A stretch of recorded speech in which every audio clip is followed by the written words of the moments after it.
Sa isang simpleng subdivision, sa isang bahay na hindi marangya ngunit punong-puno ng init at katahimikan, doon naninirahan si Danica. Araw-araw, makikita siya sa kusina, nakasuot ng simpleng damit, abala sa pagluluto o kaya naglilinis ng kanilang munting tahanan. Sa mata ng iba, isa lamang siyang ordinaryong babae. Isang plain housewife na umaasa sa kinikita ng kanyang asawa. Wala namang trabaho yan, di ba? Buti na lang may asawang mapera. Bulong ng isang kapitbahay habang pinagmamasdan si Danica na nagsasampay ng damit. Naku, kung ako yan, magtatrabaho na lang ako. Nakakahiya naman na puro asa lang. Dagdag pa ng isa, sabay tawa. Naririnig man ni Danica ang mga iyon, pero pinipili niyang manahimik. Umingiti lamang siya na para bang walang narinig. Ngunit sa likod ng kanyang maamong mukha ay may mga salitang unti-unting bumibigat sa kanyang dibdib. Sa kabila ng lahat, nananatili siyang kontento. Para kay Danica, hindi nasusukat sa estado ng buhay ang halaga ng isang tao. Ang mahalaga sa kanya ay ang pagmamahal, lalo na ang pagmamahal niya sa kanyang asawa na si Luigi. Si Luigi ay isang matagumpay na empleyado sa isang kilalang kumpanya. Mataas ang kanyang posisyon, maayos ang sweldo, at hinahangaan ng marami. Siya ang tipo ng lalaking gustong tularan, matapang, matalino, at ambisyoso. At sa mata ni Danica, siya ang lalaking pinili niyang mahalin habang buhay. Magpapahinga ka na ba? Malambing na tanong ni Danica isang gabi habang iniabot ang hapunan kay Luigi. Mamaya na, marami pa akong kailangang tapusin, sagot nito. Hindi man lamang tumitingin sa kanya. Sanay na si Danica sa ganitong sitwasyon. Kahit madalas siyang hindi napapansin, patuloy pa rin siyang nagmamalasakit. Tahimik siyang naglilingkod. Umaasang balang araw ay mapapansin din ang kanyang mga sakripisyo. Ngunit ang hindi alam ng lahat, maging ni Luigi, ay hindi simpleng babae si Danica. Siya ang nag-iisang anak ng may-ari ng kumpanyang pinagtatrabahuan ng kanyang asawa. Lumaki si Danica sa marangyang buhay. Lahat ng kanyang gusto ay kayang ibigay ng kanyang ama.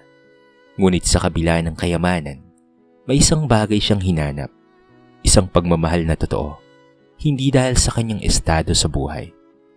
Kaya nang makilala niya si Luigi noon, pinili niyang itago ang kanyang tunay na pagkatao.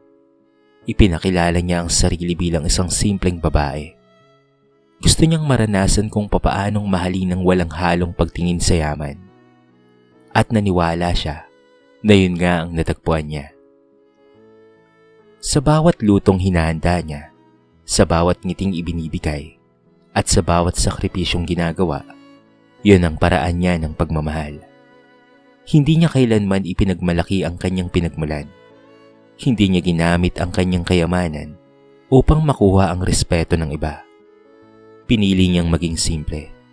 Pinili niyang maging asawa. Ngunit sa mundong puno ng mapanghusga, sapat ba ang pagiging mabuti? Sa likod ng kanyang katahimikan, ay unti-unting nabubuo ang isang bagyong hindi niya inaasahan. Isang bagyong susubok sa kanyang pagkatao, sa kanyang pagmamahal, at sa kanyang tunay na halaga. At sa pagdating ng panahong iyon, mapipilitan si Danica na harapin ang katotohanan kahit gaano kasimpleng mamuhay. Hindi lahat ay marunong tumingin, lampas sa panlabas na anyo. Paglipas ng mga buwan, lalong umangat ang pangalan ni Luigi sa kumpanyang kanyang pinagtatrabahuan. Mula sa pagiging isang ordinaryong empleyado, isa-isa niyang naabot ang mas mataas na posisyon. Hinahangaan siya ng kanyang mga kasamahan at madalas ay siya ang sentro ng usapan sa opisina. Ang galing talaga ni Sir Luigi, no? Parang kung walang hindi kayang gawin. Wika ng isang empleyado. Natural lang yan. Ibang diskarte niya eh. Dagdag pa ng isa. Ngunit kasabay ng kanyang pag-angat ay ang unti-unting pagbabago ng kanyang ugali. Kung dati maasikaso at mapagmahal siya kay Danica, ngayon ay tila naging malamig na ang kanyang pakikitungo. Madalas siyang umuwi ng gabi, pagod at wala ng oras para makipag-usap. Kapag kinakausap siya ni Danica, madalas ay tipid na sagot lamang ang ibinibigay nito. Kumain ka na ba, Luigi? Maingat na tanong ni Danica isang gabi. Kumain na ako sa labas. May meeting kami. Sagot nito habang abala sa kanyang cellphone. Ganun ba? Mahina niyang tugon. Pilit na itinatago ang lungkot. Hindi na yun bago kay Danica. Ngunit sa bawat araw na lumilipas, ramdam niyang may nagbabago. Hindi lamang sa schedule ni Luigi, kung hindi sa paraan ng pagtingin nito sa kanya. Minsan, habang kausap ni Luigi ang kanyang mga katrabaho sa telepono, hindi niya napansin na naririnig na siya ni Danica. Alam mo namang busy ako, di ba? Hindi ko pwedeng isipin lagi yung nasa bahay. Basta nandyan lang siya, sabi ni Luigi na may bahid ng pagmamataas. Parang may kumurot sa puso ni Danica, ngunit pinili niyang manahimik. Sa opisina naman, lalong naging malapit si Luigi sa kanyang sekretarya na si Nanette. Maganda ito, matalino at palaging maayos ang ayos. Malayo sa simpleng anyo ni Danica. Madalas silang magkasama, magkausap at minsan ay napapansin ng iba na tila may kakaiba sa kanilang dalawa. Sir, ang sipag niyo talaga. Malambing na sambit ni Nanette habang iniabot ang mga dokumento. Ngumiti si Luigi. Buti nga nandito ka eh. Mas madali ang lahat kapag kasama kita. Hindi lingid sa kaalaman ng iba ang unti-unting paglapit ng dalawa sa isa't isa. Ngunit walang naglakas loob magsalita. Samantala, si Danica ay patuloy na gumaganap bilang isang mapagmahal na asawa. Walang reklamo, walang hinihinging kapalit. Ang hindi alam ni Luigi, ang bawat tagumpay niya ay may kinalaman kay Danica. Sa likod ng kanyang promotion ay ang tahimik na pakiusap ni Danica sa kanyang ama. Pinili niyang tulungan ang asawa nang hindi nito nalalaman. Para kay Danica, mahalaga na maramdaman ni Luigi na kaya niyang umangat sa sarili niyang kakayahan. Papa, pwede po bang matulungan si Luigi? Pero sana, huwag niyang malalaman. Pakiusap niya noon. At bakit itinatago mo ang totoo, anak? Tanong ng kanyang ama. Gusto ko pong maramdaman niya na kaya niya. Ayokong isipin niyang minamaliit ko siya. Sagot ni Danica na may ngiti. Ngunit tila kabaliktaran ang nangyari.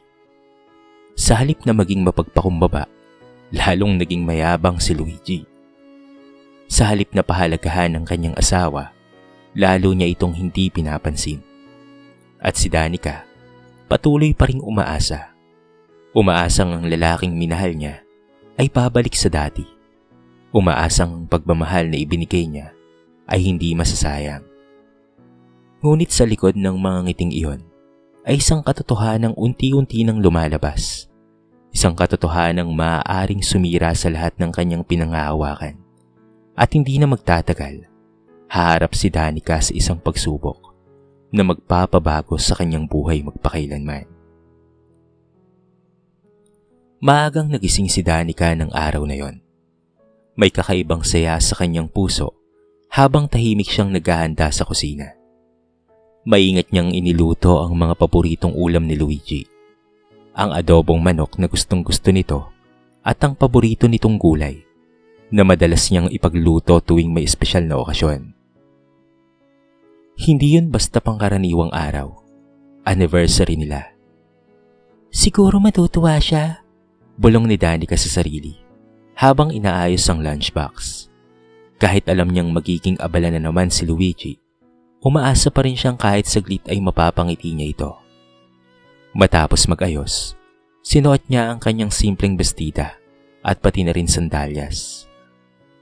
Wala siyang pakialam kung hindi yun angkop sa lugar na pupuntahan niya. Ang mahalaga sa kanya ay ang dalang pagmamahal. Huminga siya ng malalim bago tuluyang pumunta sa kumpanya kung saan nagtatrabaho ang kanyang asawa.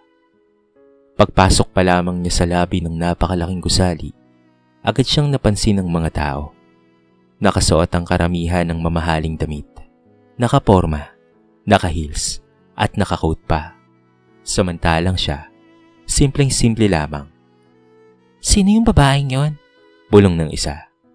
Parang hindi bagay dito ah, sagot ng isa pa. Naramdaman ni Danica ang mga tingin at bulungan, ngunit pinili niya yung paliwalain. Diretso siyang lumapit sa reception area. Excuse me po. Mahina niyang sabi. Nandito po ba si Luigi? Tinaasan siya ng kilay ng sekretarya nitong si Nanette bago sumagot. Si Sir Luigi? May appointment ka ba sa kanya? Malamig nitong tanong. Wala naman po. Pero, pwede po bang pakisabing may naghahanap sa kanya? Maingat na sagot ni Danica. Napabuntong hininga si Nanette bago tinawagan si Luigi. Sir, may naghahanap po sa inyong babae sa labas. Sabi nito na may bahid ng pagmamataas. Ilang sandali pa ay lumabas na si Luigi. Ngunit imbes na matuwa, halatang nabigla ito at agad napalitan ng inis ang kanyang mukha. Ano ginagawa mo dito, Danica? Mariing bulong niya.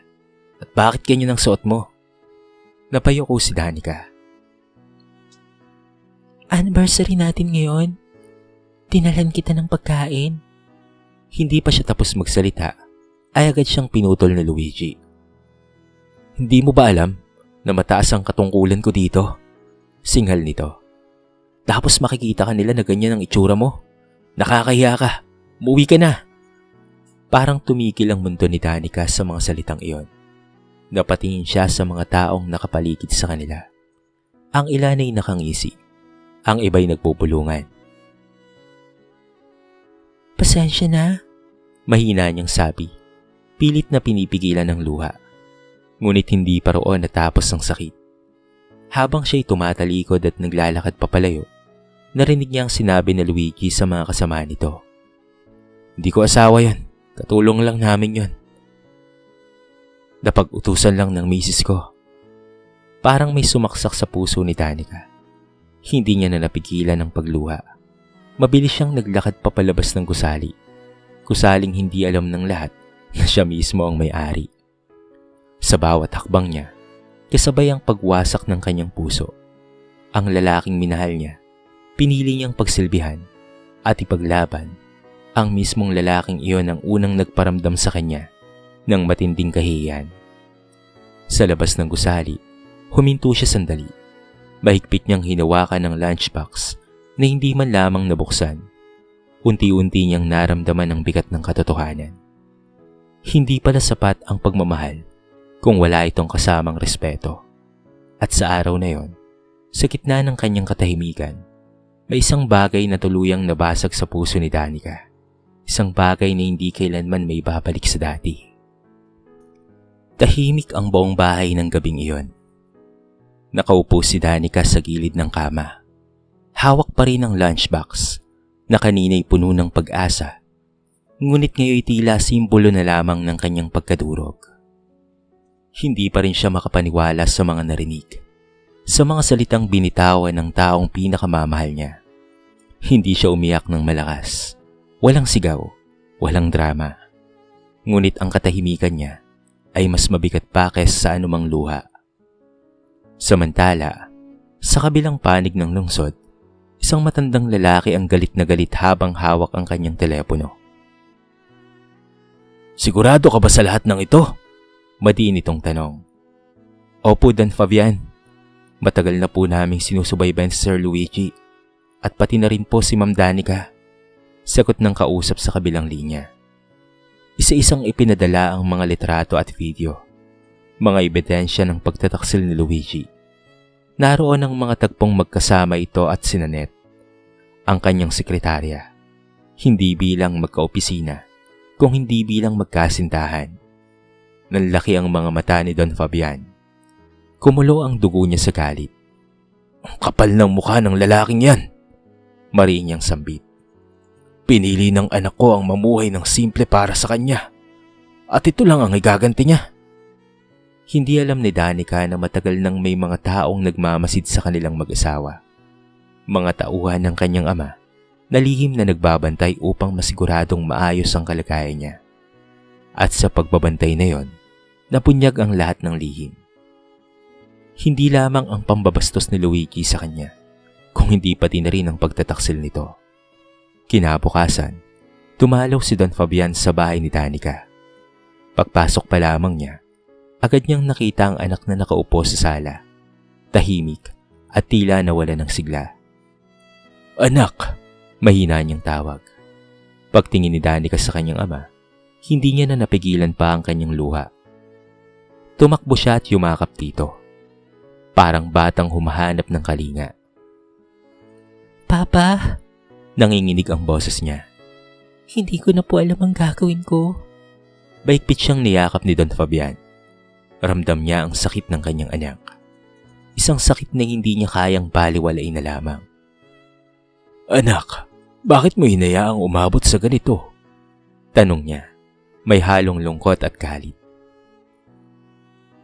Sinubukan ko po, Papa. Ginawa ko po ang lahat. Sagot ni Danica habang umiiyak. Minahal ko po siya ng totoo. Kahit wala siyang alam patungkol sa akin. Napapikit si Don Fabian. Mas lalong sumidhi ang kanyang galit kay Luigi. "Hindi mo kasalanan ang nangyari, anak. Pero hindi ko hahayaang patuloy kang apihin ng lalaking yon." Matatag niyang sabi. Ilang sandali pa ay inilabas niya ang mga ebidensyang hawak niya. Mga litrato ni Luigi at pati na rin ni Nanette. Napatigil si Danica. Unti-unting bumagsak ang kanyang mundo habang tinitignan ang mga larawan. Parang hindi niya makilala ang lalaking minahal niya. Hindi niya kayang gawin sa akin to. Bulong niya. Ngunit kahit siya ay hindi na kumbinsido sa sariling salita. "Gising na, anak," mariing sabi ni Don Fabian. "Matagal ka nang niloloko ng asawa mo." Tahimik na pumatak ang luha ni Danica. Hindi na niya kayang ipagtanggol si Luigi. Sa sandaling iyon, tuluyan nang nabuksan ang kanyang mga mata sa katotohanang pilit niyang iniiwasan. At sa puso ng isang ama, may isang desisyon nang nabuo. Panahon na para ilantad ang katotohanan. Panahon na para ipakita sa lahat kung sino talaga si Danica. At higit sa lahat, panahon na para panagutin ang lalaking sumira sa kanyang anak. Hindi pa alam ni Danica kung ano ang gagawin ng kanyang ama. Ngunit isang bagay ang sigurado siya. May darating na araw na magbabago ang lahat. Isang araw ng pagbubunyag at hustisya. Punong-puno ng ilaw at karangyaan ang malaking function hall ng kumpanya ng gabing iyon. Isa itong engrandeng okasyon na dinaluhan ng mga matataas na opisyal, empleyado at mga kilalang personalidad sa kanilang industriya. Lahat ay nakaayos, nakasuot ng mamahaling damit, may kumpiyansa sa sarili at abala sa pakikipag-usap. Kabilang sa mga panauhin ay walang iba kung hindi si Luigi. Nakatayo siya sa gitna ng kanyang mga kasamahan, puno ng kumpiyansa at pagmamalaki. Hindi niya alam na sa gabing iyon, ang mundo niya ay tuluyan ng magbabago. "Siguradong may malaking announcement mamaya," sabi ng isang manager. "Baka may bagong promotion na naman," dagdag ng isa habang nakatingin kay Luigi. Ngumiti lamang si Luigi, tila sanay na sa atensyon. Samantala, sa labas ng hall, dumating si Danica. Nakasuot siya ng isang simple ngunit eleganteng damit na ibinigay ng kanyang ama. Hindi pa rin niya lubos maisip kung bakit siya inimbitahan. Ngunit bilang anak, sumunod siya. "Anak, sumama ka sa akin mamaya," sabi ni Don Fabian bago sila pumasok. May kakaibang determinasyon sa kanyang mga mata. Pagpasok nila sa loob, unti-unting napansin si Danica ng ilang mga empleyado. "Siya yung babae nung isang araw, di ba?"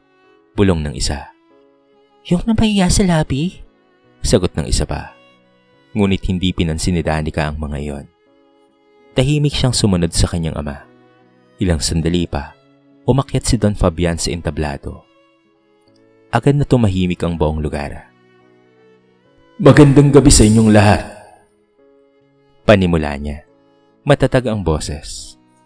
Ngayong gabi ay hindi na lamang para sa selebrasyon ito, kung hindi para rin sa isang mahalagang pagbubunyag. Nagkatinginan ng mga tao. Nagtaka naman si Luigi. Matagal ko nang naririnig ang mga usapan sa loob ng kumpanyang ito. Patuloy ni Don Fabian. Mga husga, mga pangmamaliit, lalo na sa isang taong hindi niyo lubos na kilala. Unti-unting kinabahan si Danica. At ngayon, dagdag pa niya, panahon na para malaman ninyo ang katotohanan. Ibinaba niya ang kanyang tingin sa anak at iniabot ang kamay. Danica, come here. Nagulat ang lahat. Dahan-dahang umakyat si Danica sa entablado. Halos hindi makapaniwala ang mga empleyado, lalo na si Luigi, na tila napako sa kanyang kinakatayuan. At sa inyong lahat, malakas na pahayag ni Don Fabian, ipinapakilala ko ang nag-iisa kong anak na babae. Walang iba kung hindi si Danica. Parang sumabog ang buong hall sa gulat. Ano? Siya? Bulong ng ilan. Anak ng may-ari? Nanlaki ang mata ni Luigi. Hindi siya makapagsalita. Ngunit hindi pa tapos si Don Fabian. Tungkol naman sa isang lalaki na matagal nang tinatamasa ang posisyon na hindi naman niya pinaghirapan. Malamig niyang sabi habang nakatingin kay Luigi. Unti-unting namutla ang lalaki. Wala kang kwentang lalaki, mariing sabi ni Don Fabian. Pinili ng anak ko ang mamuhay ng simple para sa iyo.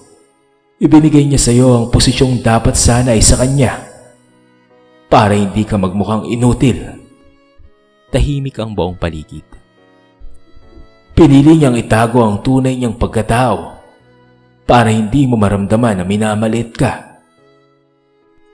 Dagdag pa niya. Pero anong ginawa mo? Hinayaan mong laitin siya, at higit sa lahat, ikaw pa ang nanguna. Napayuko si Luigi habang nanginginig. Ano ang mga sinabi mo sa mga kaibigan mo? Patuloy ni Don Fabian. Pinakikisamahan mo lang ang anak ko dahil libre siyang katulong sa bahay. Napahawak si Danica sa dibdib habang tuluyang tumulo ang kanyang luha. Pero ang totoo, may kabit ka. Mariing dugtong niya. At hindi lang kung sino, kung hindi ang sekretarya mong si Nanette. Napatingin ang lahat kay Nanette na agad na namula sa hiya. Nagkagulo ang mga bulungan. Si Luigi ay tila nawala ng boses. Nakatingin lamang kay Danica na ngayoy umiiyak sa harapan ng lahat. Sa sandaling iyon, hindi lamang ang katotohanan ng nabunyag, kung hindi pati na rin ang tunay na pagkatao ng bawat isa. At sa gitna ng lahat ng iyon, tuluyang gumuho ang mundong matagal nang binuo ni Luigi sa pamamagitan ng kasinungalingan. Matapos ang gabing iyon, mabilis na kumalat ang balita sa buong kumpanya at maging sa labas nito. Ang dating hinahangaang si Luigi ay naging sentro ng usap-usapan. Ang kanyang pangalan na minsang iniugnay sa tagumpay, ngayon ay nababalot ng kahihiyan. Hindi na siya makatingin ng diretso sa mga taong dati nakangiti sa kanya. Sa bawat hakbang niya sa opisina, ramdam niya ang bigat ng mga tingin. Mga mata na puno ng pangungusga at bulong na hindi niya kayang takasan. Ilang araw lamang ang lumipas, tinanggal siya sa kanyang mataas na posisyon. Ang lahat ng pribilehiyong tinatamasa niya ay isa-isa nang nawala. Pasensya na Luigi sabi ng isa sa mga opisyal. Kailangan naming itama ang sistema. Hindi mo nakuha ang posisyon mo sa tamang paraan. Wala siyang nagawa kung hindi tanggapin iyon. Dahil sa kaibuturan ng kanyang puso, alam niyang totoo ang lahat. Samantala, si Nanette, ang babaeng dati laging nasa tabi niya, ay unti-unti nang lumayo. Luigi, hindi na pwede to. Malamig nitong sabi isang araw. Wala ka na ngayon. At ayoko na ng gulo. Parang binuhusan ng malamig na tubig ang lalaki. Pero Nanette, hindi mo na ba ako mahal? Tanong niya, may halong desperasyon. Ngumiti lamang ito ng mapait. Hindi kita minahal. Alam mo yan. At sa isang iglap, iniwan siya nito. Doon niya tuluyang naunawaan ang lahat. Samantala, si Danica ay tahimik na nag-iimpake ng kanyang mga gamit sa kanilang bahay. Wala nang luha, wala nang galit, tanging katahimikan ang makikita sa kanyang mukha. Sigurado ka ba, anak? Tanong ni Don Fabian habang pinagmamasdan siya. Tumango si Danica. Kailangan ko pong piliin ang sarili ko ngayon, Papa. Isang malalim na desisyon ang kanyang ginawa. Nag-file siya ng annulment. Hindi naging madali ang proseso, ngunit hindi na siya umatras pa. Sa bawat hakbang, mas lalo niyang nauunawaan ang kanyang halaga bilang isang tao. Ilang linggo matapos ang lahat, umalis si Danica ng bansa. Iniwan niya ang isang lugar na puno ng alaala, mga alaala ng pagmamahal, sakit, at pagkakamali. Sa ibang lugar, nagsimula siyang muli. Unti-unti niyang binuo ang kanyang sarili. Hindi bilang asawa ng kung sino, kung hindi bilang si Danica. Natutunan niyang mahalin ang sarili, tanggapin ang kanyang kahinaan, at pahalagahan ang kanyang lakas. Natuto siyang ngumiting muli, hindi dahil sa ibang tao, kung hindi dahil sa sarili niyang pagbangon. Lumipas ang mga taon, at habang si Danica ay patuloy na umuunlad at nagiging mas matatag, si Luigi naman ay nanatili sa anino ng kanyang nakaraan. Mula sa mataas na posisyon, bumalik siya sa pagiging isang simpleng empleyado. Wala nang espesyal na pagtrato, wala nang paghanga. Tanging responsibilidad at realidad na lamang. Sa bawat gabi na siya'y nag-iisa, hindi niya maiwasang balikan ang mga alaala. Hindi ang yaman ang kanyang pinagsisisihan, hindi rin ang posisyon, kung hindi ang babaeng minahal siya ng totoo. Ang babaeng kanyang sinaktan, ipinahiya, at tuluyang nawala sa kanya. Sa bawat paglipas ng araw, mas lalo niyang nararamdaman ang bigat ng kanyang pagkakamali. Isang pagkakamaling hindi na niya may tatama pa. Lumipas ang mga taon.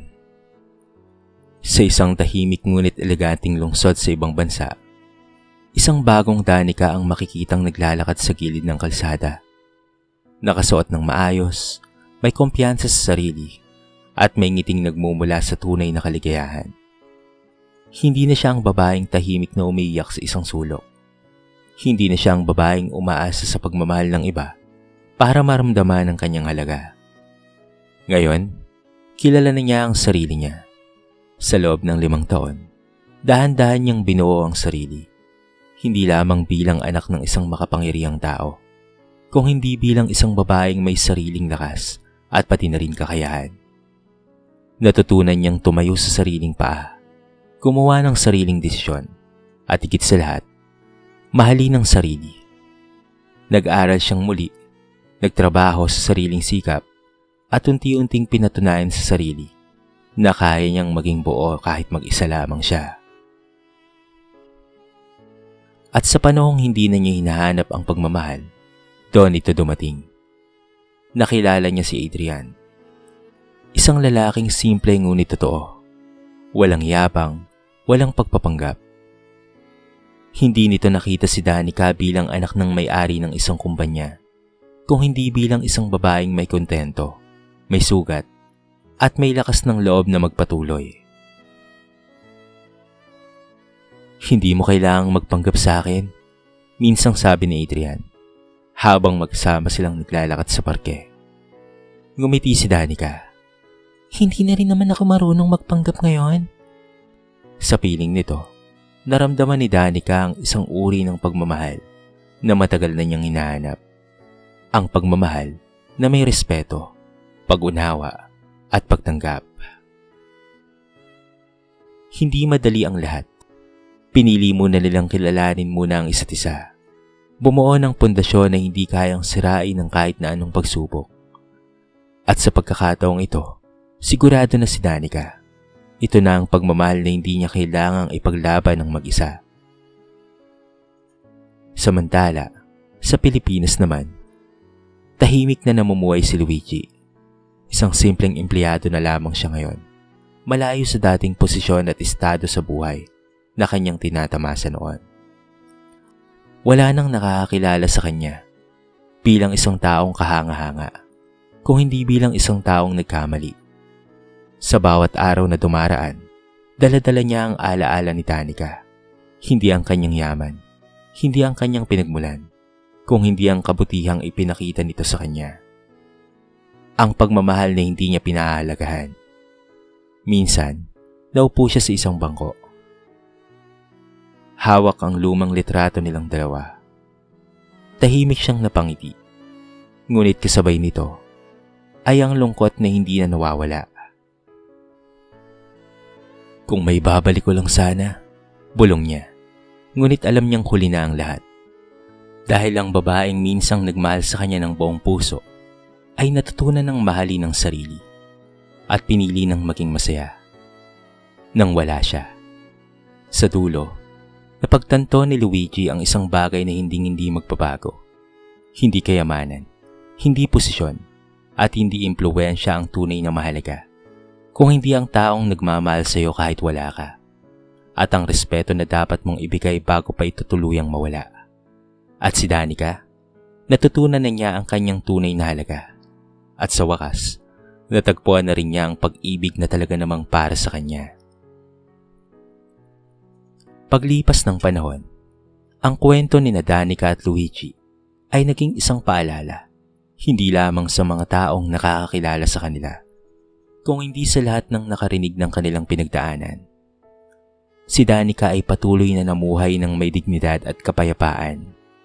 Sa bagong buhay na kanyang tinahak, hindi niya na kinailangang pangpatunayan ang kanyang sarili sa kahit kanino. Natutunan niyang ang tunay na halaga ng isang tao ay hindi nakikita sa panlabas na anyo, estado sa buhay, o kung gaano kalaki ang kanyang kayamanan. Ito ay nasusukat sa kung papaano siyang magmahal, magpatawad, at higit sa lahat, kung papaano niyang pinapahalagahan ang sarili. Sa piling ni Adrian, naranasan niya ang pagmamahal na hindi niya kailanman naranasan noon. Isang pagmamahal na hindi niya kailangang paghirapan o ipaglaban ng mag-isa. Isang pagmamahal na nagbibigay, hindi kumukuha. Isang pagmamahal na may respeto. At sa wakas, natutunan ni Danica ang isang mahalagang aral. Hindi kailanman mali ang magmahal ng totoo. Ngunit mas mali ang manatili sa isang taong hindi kayang ibalik ang respeto at pagpapahalaga na ibinibigay mo. Samantala, si Luigi ay naiwan sa tahimik na realidad ng kanyang pagkakamali. Walang galit na bumabalik sa kanya, kung hindi sariling konsensya lamang.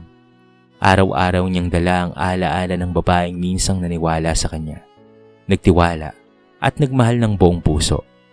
Ngunit sa kanyang pagsisisi, natutunan rin niya ang isang bagay na hindi niya kailanman naintindihan noon, na ang tunay na tagumpay ay hindi nasusukat sa posisyon, pera o kapangyarihan, kung hindi sa kakayahang pahalagahan ng mga taong nariyan sa tabi mo noong wala ka pa. Sa uli, ang kanilang kwento ay hindi lamang patungkol sa sakit, pagtataksil at pagkawala. Ito ay kwento ng pagkising, kwento ng pagbangon at kwento ng pagmamahal sa sarili at sa tamang tao. Dahil minsan, kailangan munang masira ang puso mo para tuluyan mong makita ang halaga mo. At kapag natutunan mong mahalin ang sarili mo, doon darating ang pagmamahal na hindi mo kailangang pagdudahan. Isang pagmamahal na mananatili. Isang pagmamahal na totoo. Sa kwentong ito ay marami tayong mapupulot na aral.